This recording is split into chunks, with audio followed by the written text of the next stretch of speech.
Sekarang kita akan belajar untuk menemukan sebuah fakta. Mengapa ada kejahatan dalam hidup ini?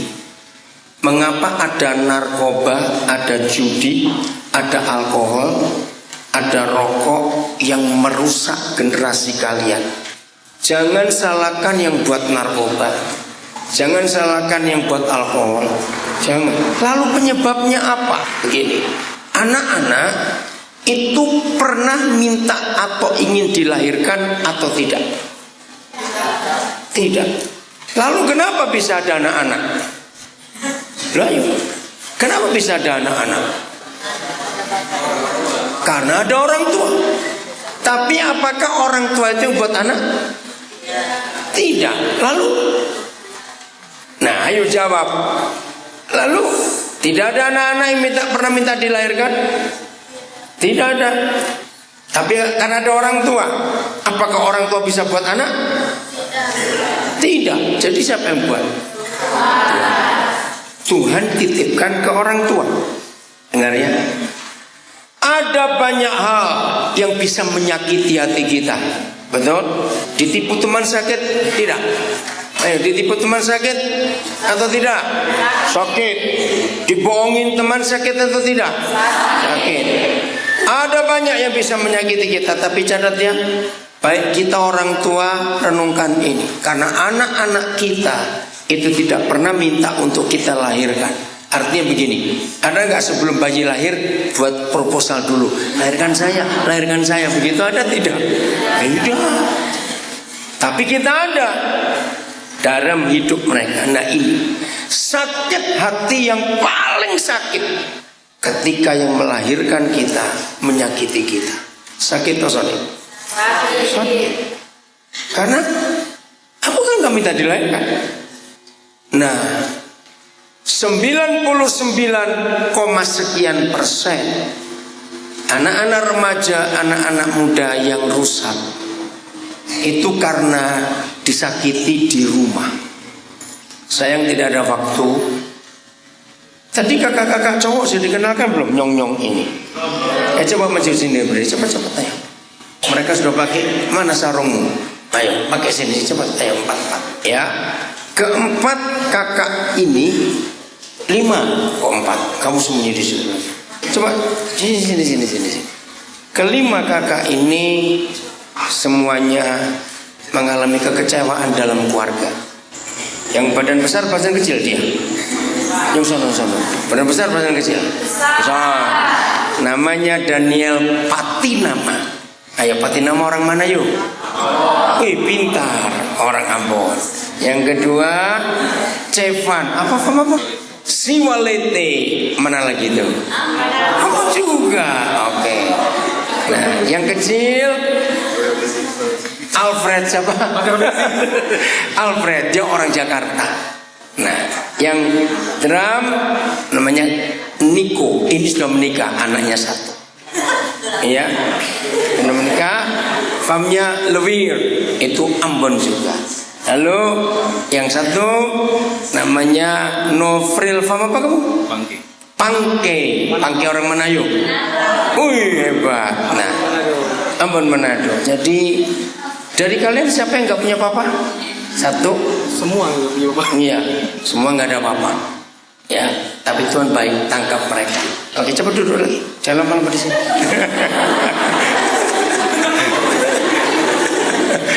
Oke. Nah, jadi kerusakan anak-anak remaja, anak-anak muda itu karena kerusakan orang tua. Catat ini baik-baik. Betul Kak Soli? Jawab.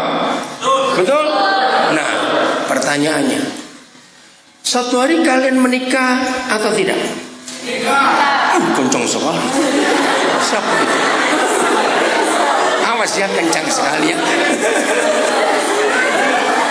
Harus menikah karena Tuhan menyuruh semua kita menikah. Tunggu dulu, umurnya berapa? Enak, amin saja. Awas kau. Dengar ya, tidak boleh menikah sebelum bisa bertanggung jawab. Alkitab tidak menyebutkan usia berapa manusia menikah. Tapi ada dua contoh, ya. Satu Adam, dua Yusuf. Kapan orang dua ini menikah? Setelah bisa bertanggung jawab atas apa yang dikerjakan, baru boleh menikah. Apa jadinya kalau ada orang anak muda menikah belum bisa bertanggung jawab? Kacau. Iya, kacaunya begini. Kalau orang menikah belum bisa bertanggung jawab, berarti dia baru bisa jawab tanggung-tanggung. Ayo, apa artinya jawab tanggung-tanggung?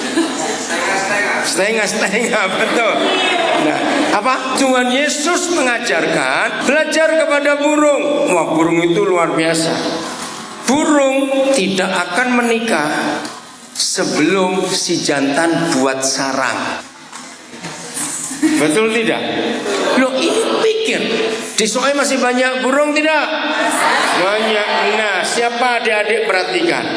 Jadi burung jantan harus buat sarang dulu, baru boleh kawin. Karena kalau burung jantan belum buat sarang, maka betinanya bersarang di rambut kepalamu situ nanti. Loh, betul tidak? Mau bikin sarang di mana? Nah, ini yang luar biasa. Jadi begini, nona-nona, gadis-gadis, tadi sudah dengar kesaksian Kak Nova, Kak Esther, Kak Foni, luar biasa. Kalau ada cowok dekati kamu dan sudah yakin orang tua setuju, gembala juga setuju, maka pertanyaan pertama pada cowok itu, nyongmu itu, lo sudah bisa beli seng berapa? Apa artinya beli seng berapa? Dan cepat. Jangan bilang baru bisa beli seng 2 lembar, itu kuburan. Betul? Mana bisa beli seng 2 lembar buat rumah? Jadi itu namanya boleh menikah setelah bisa bertanggung jawab. Alkitab menulis Kejadian 2 ayat 24. Coba baca Kejadian 2:24. Seorang laki-laki akan meninggalkan siapanya? Ayahnya dan ibunya, lalu bersatu dengan istrinya, sehingga mereka menjadi satu daging. Wih, pintar semua. Jadi laki-laki, oh ada di situ sudah. Kita kira lu pintar semua kok. Ternyata ada di situ. Oke. Jadi siapa yang tinggalkan ayah ibu? Laki-laki. Karena punya seng berapa lembar? 4. Kok 4 lembar bagaimana? Itu kuburan juga. Satu rumah paling sedikit sengnya berapa lembar? 100. Oke, awas kamu gak bisa beli seng. Awas ya, kamu yang jawab. Nah, dengar.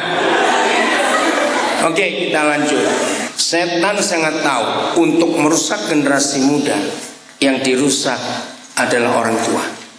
Begitu papa mama tidak harmonis, anak-anak betah nggak tinggal di rumah?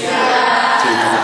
Nah, ini penyebabnya. Kalau anak-anak tidak betah tinggal di rumah, maka pasar, terminal, jalanan itu rumah mereka. Tiap kali mau pulang, dengar papa mama bertengkar, ribut. Bisa nggak anak-anak belajar baik di rumah? Tidak. Maaf, akhirnya sudah hidup berantakan, tidak sekolah, terus masa depan mau jadi apa? Terus maaf saya ngomong, pendatang datang dari Jawa, dari Makassar, dari daerah-daerah lain. Siapa lebih rajin? Kita anak Soe atau yang datang lebih rajin?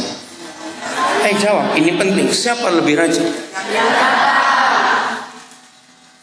Terjadi apa? Kesenjangan sosial. Kalian pasti ngomong, potong lahir di sini, besar di sini, sudah punya apa-apa, dong datang, baru datang, sudah punya mobil, sudah punya ini, sakit hati tidak? Kembali setan masuk, jadi jahat lagi. Betul? Apakah keadaan ini akan terus terulang seperti ini? Lalu kalian menikah, ternyata membentuk keluarga yang sama, yaitu keluarga hancur.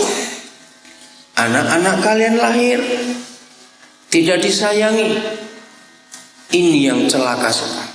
Jadi setan tahu untuk merusak generasi. Rusaklah orang tua, pasti rusak berikut. 2 Samuel 13. Ayo kita baca. Ini bahaya sekali. Tadi kan Nova sudah mau mengingatkan kita. Betul, awas free sex. Jangan lupa free sex apa? Gimana kayaknya? Luar biasa. Oke ya. Jadi kalau ingat Kak Foni, ingat jatuh ke belakang.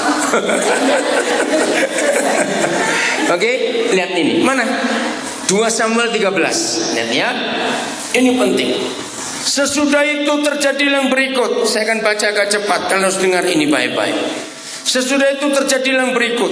Absalom bin Daud mempunyai seorang adik perempuan yang cantik namanya Tamar. Dan Amnon bin Daud, ini anak dari mama yang lain, jatuh cinta kepada Tamar. Terus ayo. Hati Amnon sangat tergoda sehingga ia jatuh sakit karena Tamar. Nah ini nyong bodoh. Jatuh cinta sampai sakit. Nyong apa? Bodoh. Awas ada yang jatuh cinta sampai sakit. Awas kamu. Ya, bodoh betul ini orang. Katakan sebelahmu, bodoh jatuh cinta sampai sakit. Bilang ayo. Awas kamu. Udah? Hati Amnon sangat tergoda sehingga ia jatuh sakit karena Tamar. Bodoh dia, itu saja. Saudaranya itu. Sebab anak perempuan itu masih perawan. Dan menurut anggapan Amnon, mustahil untuk melakukan sesuatu terhadap dia. Terus ayo. Amnon mempunyai seorang sahabat bernama Yonadab. Nah ini masalahnya. Siapa yang jadi sahabat kalian, itu yang akan kalian ikuti. Coba. Ini mama papa perlu tahu. Ketika kita usia remaja lalu punya sahabat baik, siapa lebih kita taati, mama atau sahabat kita? Nah, itu betul. Maka itu akan harus milih. Nah sahabat ini jahat. Saya ulangi ya. Amnon mempunyai seorang sahabat bernama Yonadab, anak Simea, kakak Daud. Yonadab itu seorang yang sangat licik yang betul. Apa kata licik? Ayo, orang Fatuleo bilang licik itu apa? Curang. Oke, itu bahasa Indonesia. Saya tanya orang Fatuleo, orang Soe bilang apa licik?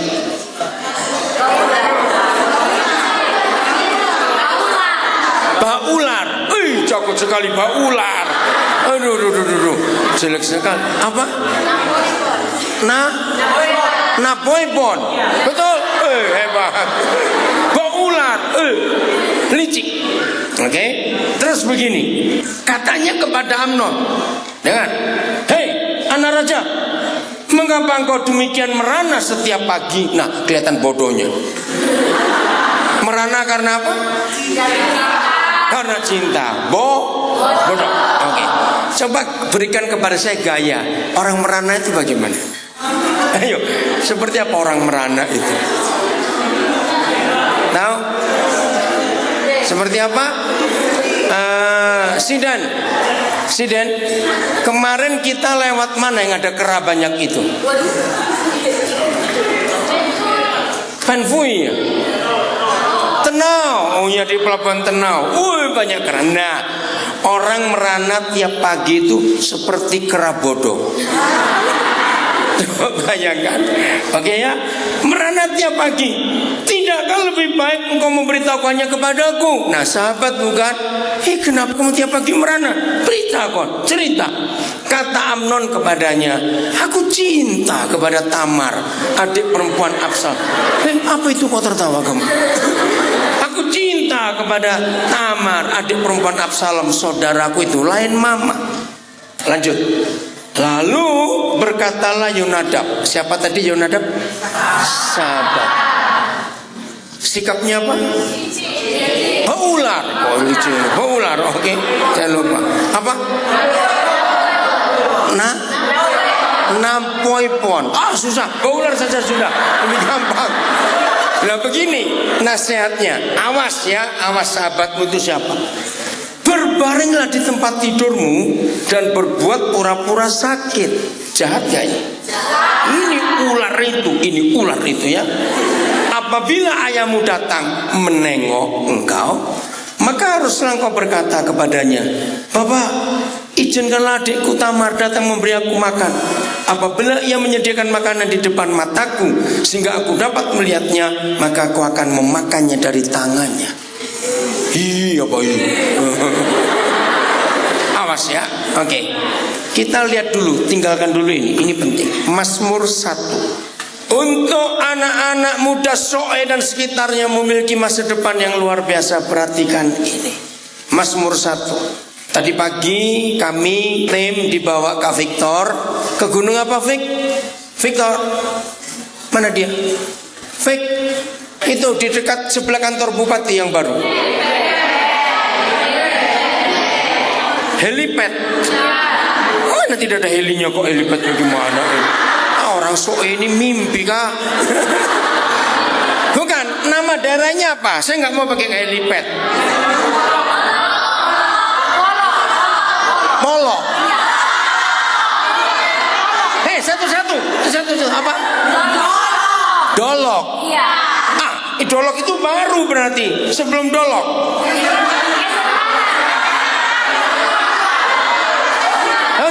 Sudah benar, nggak dengar saya ngomong.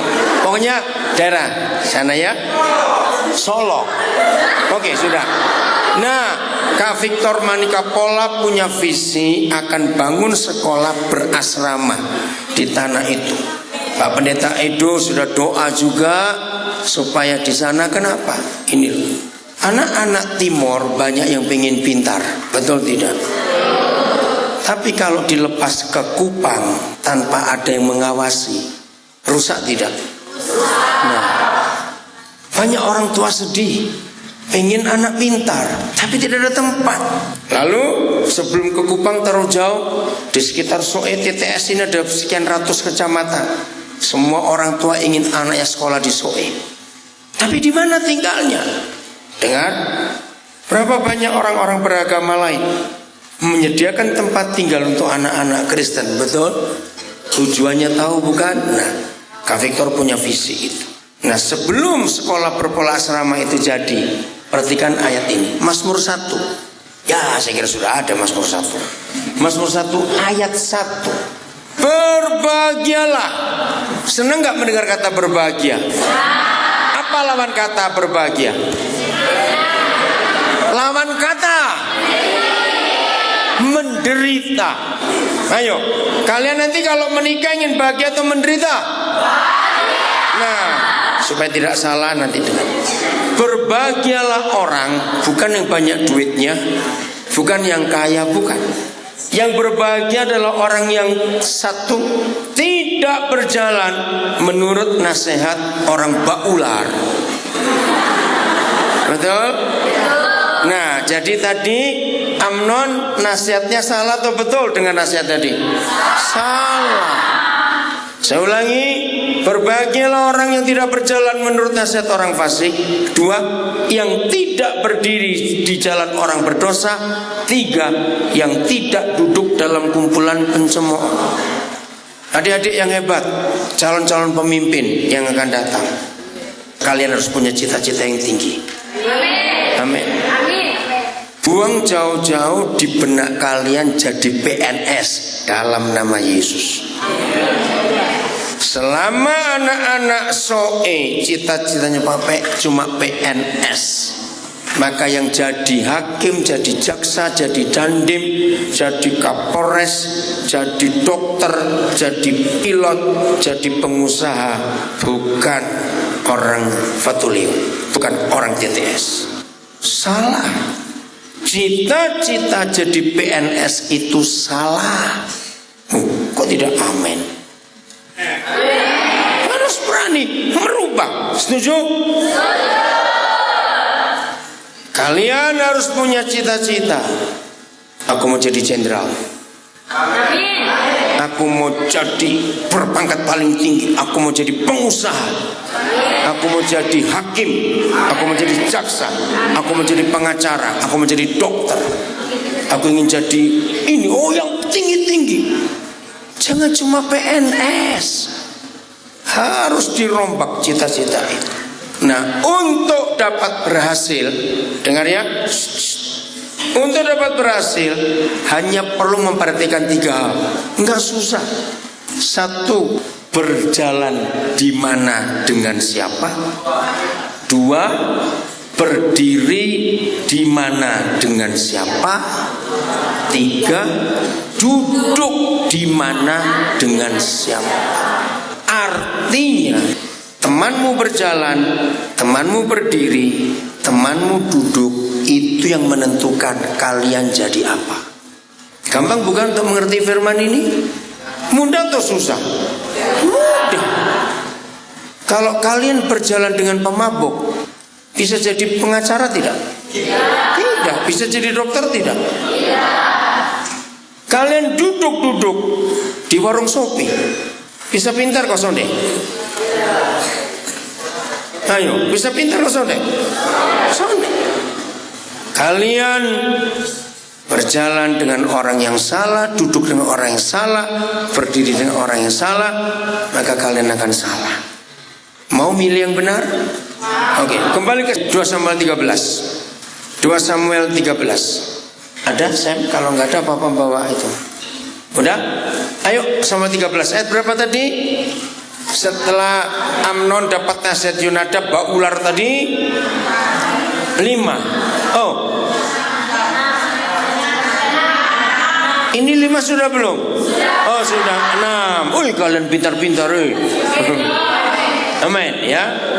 Sesudah itu berbaringlah Amnon dan berbuat pura-pura sakit. Ketika raja datang menengok dia, berkatalah Amnon kepada raja, "Papa, izinkanlah adikku Tamar datang membuat barang 2 kue di depan mataku supaya aku memakannya dari tangannya." Seorang papa melihat anak sakit ingin makan, senang tidak? Tapi ini jahat karena nasihat teman yang populer tadi. Terus ayat 7. Lalu Daud bapaknya si raja itu menyuruh orang kepada Tamar ke rumahnya dengan pesan, "Pergilah ke rumah Amnon kakakmu dan sediakanlah makanan baginya." Anak disuruh taat tidak? Taat. Tapi ini jahat, tidak tahu rencananya. Maka Tamar pergi ke rumah Amnon kakaknya yang sedang berbaring-baring. Ini penipu, betul? Nah, maaf ya, lebih banyak nyong atau nona yang penipu?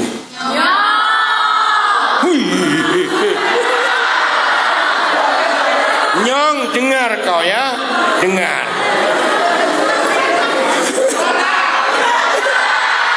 Nyong, siapa bilang nona?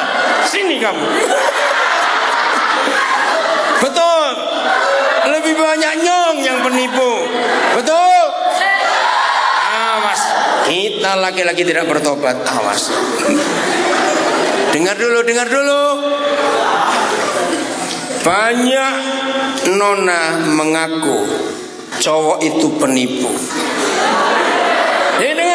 Dengar dulu. Tapi yang saya sedih, kenapa banyak nona bodoh juga mau ditipu? Awas kamu. Diam kamu, awas ya.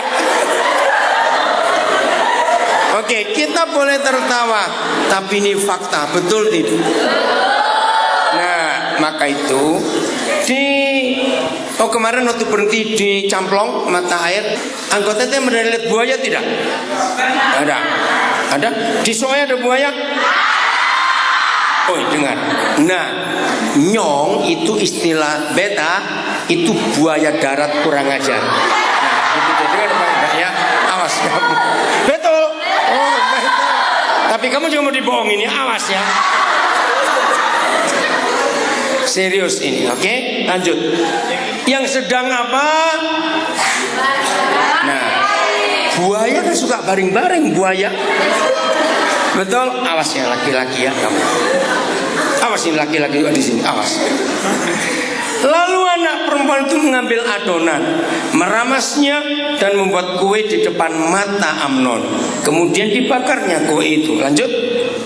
Sesudah itu gadis itu mengambil kuali dan mengeluarkan isinya di depan Amnon. Tetapi Amnon tidak mau makan. Kurang ajar ini, buaya sampai. Berkatalah Amnon, wah ini buaya jahat ini ya. Berkatalah Amnon, suruhlah setiap orang keluar meninggalkan aku.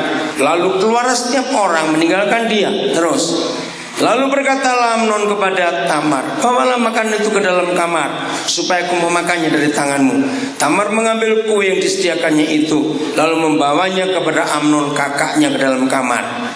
Terus ketika gadis itu mengidangkannya kepadanya supaya ia makan, dipegangnyalah gadis itu dan berkata kepadanya, marilah tidur dengan aku adikku. Terus tetapi gadis itu berkata kepadanya, tidak kakakku, jangan perkosa aku, sebab orang tidak berlaku seperti itu di Israel. Janganlah berbuat noda seperti itu. Terus, dan aku, kemanakah aku bawa kecemaranku? Dan engkau akan dianggap sebagai seorang yang bebal, orang yang jahat di Israel. Oleh sebab itu, berbicaralah dengan raja, sebab ia tidak akan menolak memberikan aku kepadamu. Kan sudah baik maksudnya, tapi setan sudah masuk. Maka itu dengar ya anak-anak muda, dengar terus. Tetapi Amnon tidak mau mendengarkan perkataannya, dan sebab ia lebih kuat daripadanya, lalu diperkosanya lah dia, lalu tidur dengan dia. Stop dulu. Tadi ingat gak di awal pertama, Amnon cinta betul tidak kepada Tamar? Cinta sampai bodoh. Jangan lupa itu. Jadi orang yang cinta sampai bodoh, bodohnya itu 100 kali lipat. Berapa banyak itu bodoh. Oke? Tapi ini yang terjadi. Ini ayat penting, ayat 15. Sampaikan kepada semua orang muda, ini peristiwa, ini firman Tuhan. Kemudian timbullah apa? Kebencian yang bagaimana? Sangat besar pada Amnon terhadap gadis itu. Bahkan kebenciannya, bahkan lebih besar benci yang dirasanya kepada gadis itu daripada cinta yang dirasanya sebelumnya. Lalu berkatalah Amnon kepadanya, apa? Bangunlah, nyalakan. Adik-adik, saya pernah membahas kasus ini dengan 2 master psikologi lulusan Universitas Sugio Pranoto Semarang, Unika Katolik. Nah, dalam diskusi waktu itu kami bicara tentang keadaan mahasiswa. Ternyata hanya Alkitab satu-satunya buku yang memberitahu kalau belum menikah dan melakukan seks bebas, 99% cowok pasti membuang ceweknya. Itu pasti. Dan ini tertulis di Alkitab. Maka itu kesaksian Kak Nova tadi penting kalian dengar. Jadi supaya kalian membentuk rumah tangga yang benar, suami istri yang harmonis, jangan ada seks sebelum diberkati. Kejadian 1:28. Cepat ya Victor, habis ini kamu siap Vic, Bapak minta kamu maju. Kejadian 1:28. Perhatikan. Sudah? Tuhan memberkati mereka. Siapa mereka di ayat ini? Adam dan Hawa. Diberkati untuk apa? Bukan untuk jadi suami istri. Ini menikah. Jadi harus diberkati dulu. Katakan amin. Harus. Setelah jadi suami istri, lalu Tuhan berfirman kepada Adam dan Hawa, lakukan hubungan seks. Itu terjemahan bebas. Jangan dibalik. Ngerti? Kalau dibalik, seks dulu baru diberkati, maka setan yang ada di keluarga itu. Maaf, saya sebagai hamba Tuhan, saya percaya Pak Selan, Ibu, semua hamba Tuhan di sini, dengarin. Buat kami hamba-hamba Tuhan, Ibu siapa Bu? Namanya lupa sih. Ibu Heti, sama klien Tuhan juga. Buat kami hamba-hamba Tuhan, itu yang paling melelahkan, paling paling menyita waktu, paling buat kami capek, itu kalau ngurus rumah tangga bermasalah. Setuju tidak saya ngomong ini? Apalagi waktu dorang pesta, kita tidak diundang, itu kurang aja. Waktu susah, kita diundang. Enggak, cuma ngomong saja. Nah, saya pernah sampai 3 hari melayani suami istri, tidak selesai. Saya bilang, Tuhan, saya ini capek. Sudah 3 hari nih, mereka masih bertengkar terus. Bagaimana? Begini, Papa beri saya 1 ayat saja. Maka itu saya minta maaf karena harus dibongkar hari ini. Saya minta 1 ayat saja. Kenapa ada rumah tangga bermasalah, termasuk keluarga pendeta? Saya minta 1 ayat. Ternyata ayat ini diberi. Hah? Akhirnya begini, 99,99% semua pernikahan yang bermasalah ternyata karena melanggar ayat 28 Kejadian 1. Sejak itu saya tidak pernah lama-lama menyelesaikan masalah rumah tangga. Saya beri ayat ini, bertobat kamu sekarang. Karena begitu seks dimulai, sebelum diberkati, benih kenajisan, benih neraka, benih setan masuk. Maaf saya ngomong, 90% anak pertama dari keluarga yang seperti ini, saya buat research, pasti itu anak bermasalah. Ya enggak semua, 90%. Maafkan saya harus ngomong. Mengapa ini anak bermasalah? Nah, apa bedanya papa mama yang sudah siap jadi papa mama dan papa mama yang belum siap jadi papa mama dan sudah ada anak? Apa bedanya? Mana yang lebih bahagia? Mana yang lebih bahagia? Yang sudah siap. Kalau belum siap, anak sudah lahir, masalahnya banyak. 1, teman-teman masih jalan-jalan ke Kupang, ke Jakarta, kemana? Ini 2 orang tersiksa di rumah harus ngurus anak. Kalau teman-temannya SMS, telepon, kami ke Jakarta lihat Monas, kami ke sini, kami ke situ. Sakit hati nggak papa mama kecil ini? Sakit hati tidak papa mama kecil? Apa sakit hatinya? Sudah orok, ada anak. Nah, waktu papa mama kecil ini jengkel, siapa jadi sasarannya?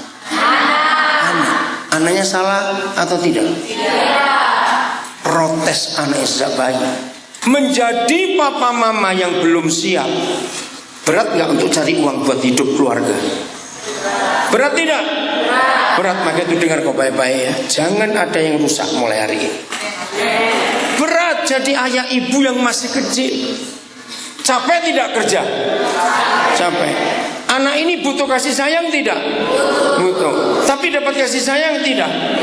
Tidak, karena capek. Anak kecil yang gak dapat kasih sayang, kalau malam nangis atau diam? Nangis. Protes. Kenapa aku gak digendong? Kenapa aku gak dicium? Kenapa aku tidak dipeluk? Tapi tidak bisa ngomong. Nangis. Anak kecil nangis, papa mama bisa tidur tidak? Apa yang terjadi kalau papa mama gak bisa tidur karena anak ini nangis? Marah. Kalau papa mama marah-marah, anak ini jadi makin apa? Makin teriak nangis. Ngerti? Nah ini hancur, anak ini hancur. Dari kecil cukup kenyang dengan pukulan, maki, bentak. Maka itu yang saya temukan, kenapa rata-rata anak pertama yang hamil sebelum menikah pasti jadi korban. Karena dia sakit hati. Kenapa dia sakit? Ingat tadi kalimat pertama yang saya ajarkan, bahwa anak-anak tidak pernah buat proposal untuk minta dilahirkan. Maka itu kalau dia ada, kalau kita menyakiti, sakitnya itu dalam sekali. Maka itu protes. Janjinya mulai hari ini mau hidup benar, betul-betul mau diberkati dulu. Jadi ayah ibu dulu, baru jadi papa mama. Awas kamu balik jadi papa mama baru jadi suami istri. Awas kamu. Maka itu dengar dalam hubungan ini, amin. Jadi kalau ada free sex, siapa yang dikenyakkan, dibuang siapa? Ayo, siapa yang membuang siapa? Tadi itu laki-laki akan membuang cewek, dan itu hancur. Catat itu. Ya, siap mau berubah? Siap. Mau hidup benar di hadapan Tuhan? Tidak salah lagi? Luar biasa. Kalian jadi orang-orang hebat nanti. Dari kalian lahir generasi yang luar biasa. Amin. Tuhan memberkati kalian semua.